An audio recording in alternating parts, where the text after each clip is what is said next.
ഓം ശാന്തി. ഞാൻ രാജി BK.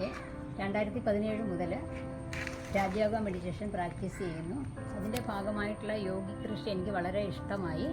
അത് ഞാൻ മധുബനിലൊക്കെ പോയപ്പോൾ അത് വളരെയധികം കണ്ടു, അതിനെപ്പറ്റി അറിയുകയും ചെയ്തു. ഇപ്പോൾ സെൻറ്റർ വഴി അത് വ്യാപിപ്പിക്കുകയാണ്. ഞാനും അതിൽ ഭാഗം ആകുന്നു.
ഇപ്പോൾ ഇട്ടത് അഗസ്തിച്ചീരയുടെ വിത്താണ്. അത് നമുക്ക് കിളുത്ത് വരുമ്പോൾ എങ്ങനെയാണെന്ന് കാണാം. അത് കുറച്ച് ദിവസം എടുക്കും അത് കിളുക്കാനെന്നാണ് പറയപ്പെടുന്നത്.